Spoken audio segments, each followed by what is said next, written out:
So I've tried to simplify it. I haven't put too many kinds of careers on my list, but let's start with the people who like learn about the data and about the consumers. Those folks tend to be insights people. These are the people who will literally just spend most of their day pouring through the interesting data that we have at our disposal to develop insights about a particular marketer's target audience or target audiences. And their job is to paint a picture of that group of people or multiple groups of people that teaches the advertiser and teaches the team they work with what that group of people is all about. And that helps inform the kind of advertising we put in front of them, how we speak to them, where we place it. And those folks tend to work with our strategy teams very closely. So the strategy group is, they're kind of like the creative group inside of the media agency. And their job is to identify out of all of that stuff that we've learned, what is the most important insight of all of them? What is the one thing that we have learned about the consumer, about what their relationship is with the brand, and what they absolutely need from that category of product that maybe no one right now is providing.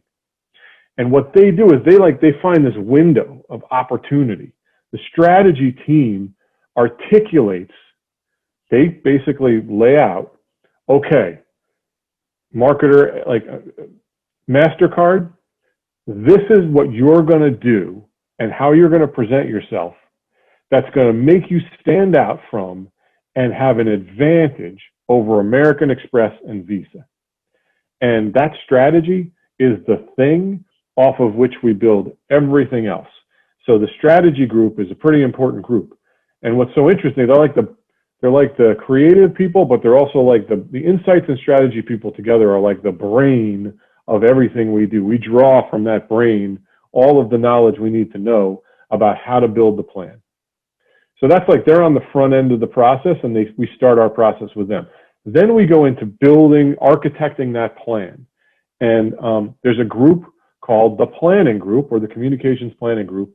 And it's their job to know about all the different media channels, what it costs to show up in all those areas, and how many different kinds of companies there are within those channels that you could think about placing your advertising with. And they build like a house. They build a house with rooms of the different places that you're going to place your advertising. So let's think about that for a second. If you're an insight, if you're a creative person, but you're a little bit business minded and you like numbers, but you also like big picture stuff, the insight and the strategy area could be an interesting career to you. The communications planning piece is people who like to build something. Like you want to take that knowledge and you want to like create the answer. Your job is, okay, let me take that little piece of knowledge and build something that's real that I can show to my client, and the client's going to go, wow, that's where I want to be. I thank you for your expertise. You're using tools, you're using technology, and ultimately you're using things like a PowerPoint program to actually build the entire presentation around, this is why you should do what I'm recommending you do. That's what the communications planning team does. So they're builders. And those people tend to be, they like numbers also. Numbers is kind of a recurring theme on the media side. And having a business sensibility is in this side. And these folks like structure because there's a process you go through, and you kind of are doing this for the client year in and year out. So you kind of know what your job is, and it's a lot more structured than some of the more creative parts of what we do. Then there's the media investment people. So when the client says that they're gonna do the plan, okay, I'm gonna spend $100 million on exactly what you just said, go out and do it. Well, let's say there was 13 media channels on that plan. Within any one of those media channels, there's probably somewhere between 10 and 30 individual media partners, whether that's NBC or MTV or YouTube or Facebook or Snapchat or an out-of-home company or a publisher. Every one of those companies needs to build out a very small piece of the plan. And so the investment people, they take that plan and they budget it out across 100 different media partners.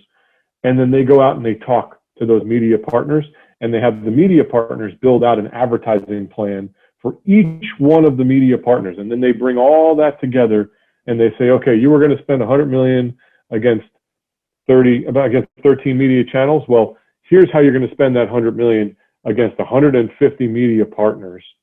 And this is the really cool thing you're going to do with each one of those media partners. So they're creating those unique agreements I told you about, whether it's integrating into programming or developing a new way of creating an offer with a particular program or a franchise, like a cooking franchise, or even working with an influencer. All of that is the actual, you're spending the money and you're making sure you get the most value for it. So that area, you kind of need to be you have to enjoy working with people a lot, because you work with a lot of different people. And your job is to not only work with all those different media partners and build plans, but you also have to convince them to give it to the client for the best possible price.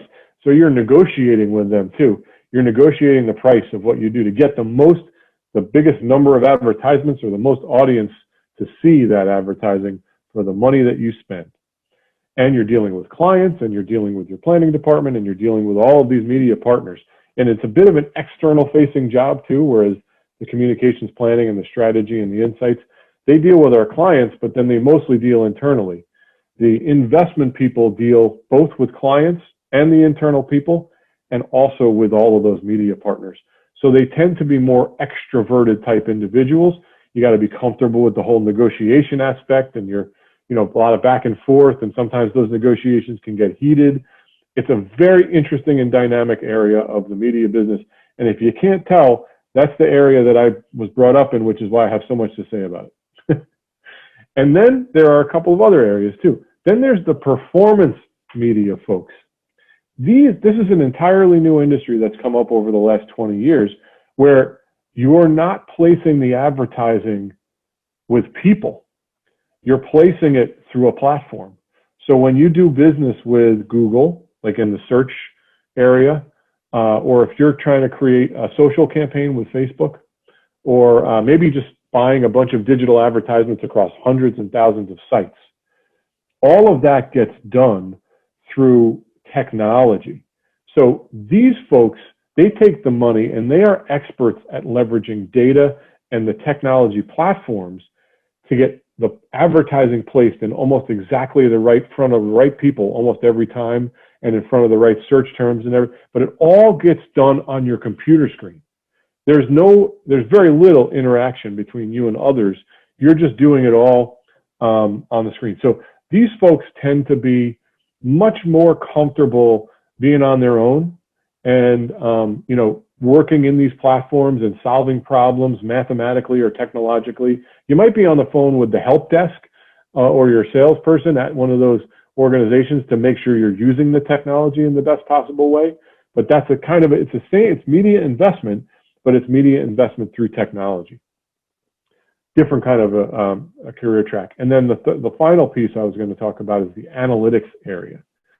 So once you get that campaign running across all of the different platforms and the different publishers, and the schedule is actually happening and the advertisements are being shown, there are so many ways for us to start pulling in data about who's seen the advertising, how they reacted to it, whether they bought the product, and then taking all of that and putting it into some organized format to show a client and say, hey client, we are spending in TV, we're spending in online video, we're spending in connected TV, we're spending in search, social, out of home, mobile, etc. And here's the business return we have gotten from mobile versus the business return we're getting from social versus the business return we're getting from search.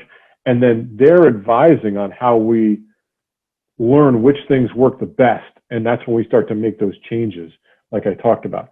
all of this stuff sounds very sterile because it's happening on the inside. It's happening with us who are managing the campaign. But all that means is we're learning about how you like the advertising or don't, how you're responding to it, and making sure that as we learn that, we put more informative and useful ads in front of you as we go through it. So analytics folks, very, very numbers focused. You can generally have to learn some very unique and specific analytics. There's analytics language, there's analytics approaches, different ways of slicing and dicing data that you can learn in school, and then ultimately you learn on the job. And one thing I would say, out of all of the things I just described, analytics is by far the fastest growing and the most applicable across not only media and advertising, but across the entire sector of business. Analytics is fascinating, and for the most part, no company is doing anything without learning about how things are working and what they're learning on an ongoing basis. And analytics is providing all of that. So analytics used to be these folks that sat in the back room and they did stuff that nobody knew what they were doing. They have moved to the front room, and they are the most important people in almost every company. So analytics, very, very interesting place to go, but it's a very specific kind of role, and one that you would want to enjoy. Just because it's important doesn't mean it's for you. And then final career piece outside of all of that is the business leadership piece, which is these are the folks who work directly with the client, who coordinate the insights and the strategy and the planning and the media investment and the platform and they're helping all of those groups work together in a single integrated group, so that when the client interactions are happening, they're happening at a time that is most valuable for the client. They're including all the right information in the interaction so that the client can learn as much as possible from those interactions and respond appropriately.